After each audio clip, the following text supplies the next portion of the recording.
নমস্কার বন্ধুরা, রুহির লাইফস্টাইলে আপনাদের সবাইকে স্বাগত। আমি কদিন ভিডিও করতে পারিনি, তার আমার খুব জ্বর এসেছিল, এখনো গলাটা ভাঙা আছে। আজকে আমি রান্না করব পালং চিংড়ি পনির।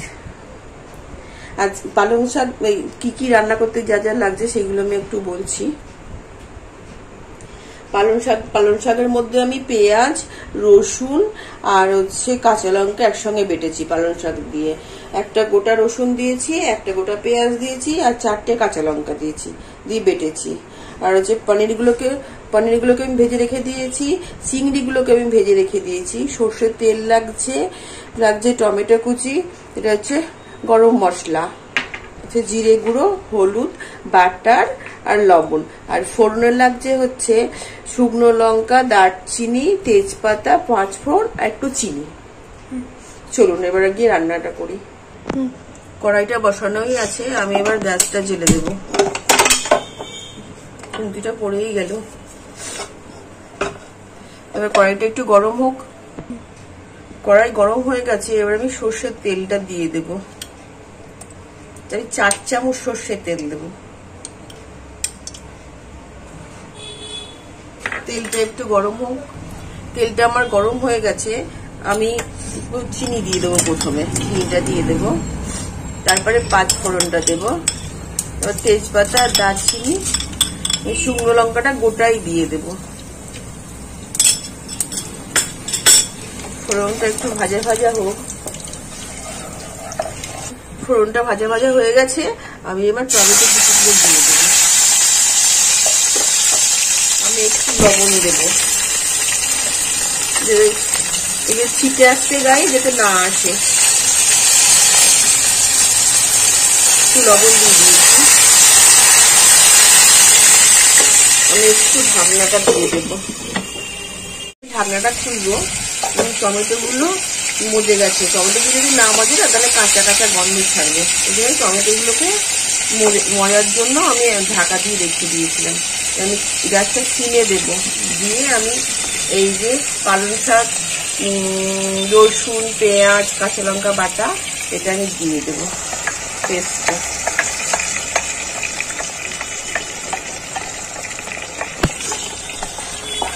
পেস্টটা দিয়ে দেবো। দিয়ে আমি একটু হলুদ দেব।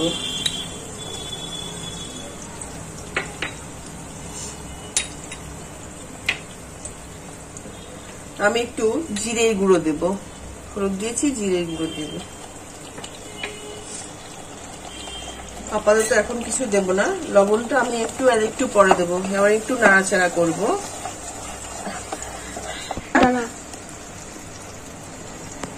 এই রান্নাটা পরোটার সাথে, আর রুটি, পরোটা এগুলোর সঙ্গে দারুণ লাগে খেতে। আপনারা একটু বানিয়ে খেয়ে দেখবেন।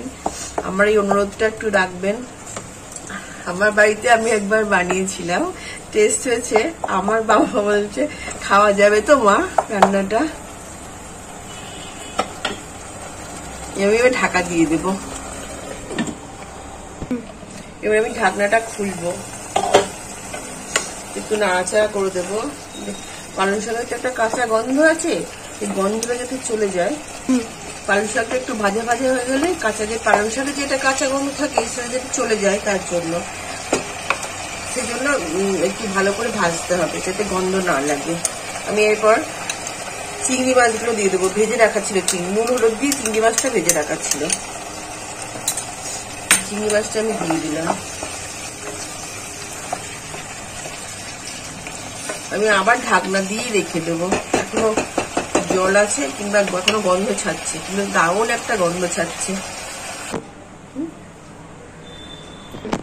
এবার আমি ঢাকনাটা খুলবো, দেখবো কি পজিশনে এসছে। আমার এটা মোটামুটি পেকে গেছে, মানে পাক এসে গেছে কইগুলোর। আমি এবার কি করবো, পনিরটা দিয়ে দেবো। পনিরটা দিয়ে দেবো, নাড়াচাড়া করবো। আমি কিন্তু এখনো লবণটা দিইনি, তখন হালকা একটু লবণ দিয়েছি, আমি কিন্তু এখনো লবণ দিই। চিনিটা আমি কিন্তু আগেই দিয়ে দিয়েছিলাম, ফোড়নে আমি চিনিটা দিয়ে দিয়েছিলাম। সেটা লবণ আমি এখন দেব।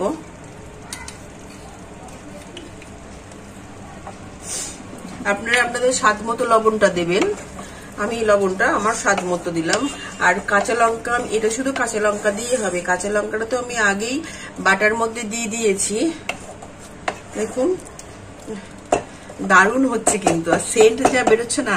আর এটা আমার একটা গোপন রেসিপি দেওয়ার আছে, এটা হচ্ছে একটু আমল দুধ আমি একটু গুলে, মানে একদম পুরো ভালোভাবে না গুলে, আধা আধা গুলে এটা দিয়ে দিই, যাতে টেস্টটা একদম পুরো কি বলবো দারুণ হয় খেতে।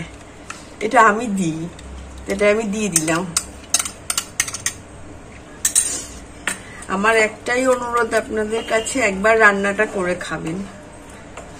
আমার হয়তো গলাটা ঠিক মতো আমি বলতে পারছি না, আমার ঠান্ডা লেগেছে খুব, 10 দিন ধরে জ্বর ছিল। তারপর আমি সিমে দিয়েছিলাম, আমি এবার একটু জোরে দিলাম।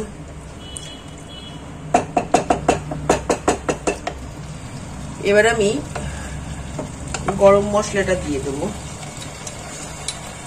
এটা কিন্তু একটু ঝাল ঝাল মিষ্টি হবে, ঝাল ঝাল হবে। যেমন ঝাল কাঁচা লঙ্কা দিয়ে দিয়েছি বেটে, গরম মশলাটা দিয়ে দিলাম।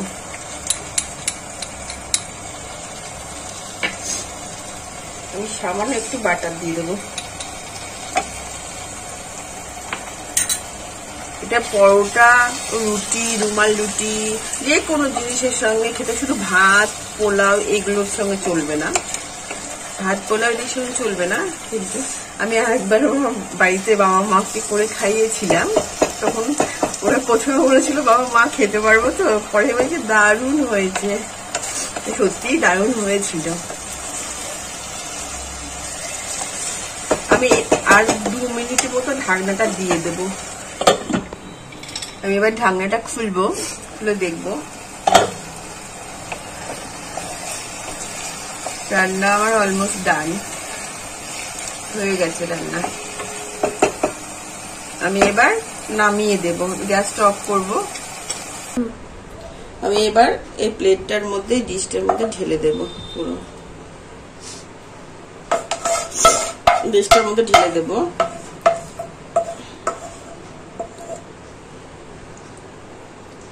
দেখুন পনির, তারপরে প্রন গুলো দেখুন, দেখতে দেখুন দারুণ হয়েছে, খেতেও দারুণ হবে। আমি উপর দিয়ে একটু বাটার দিয়ে দেব।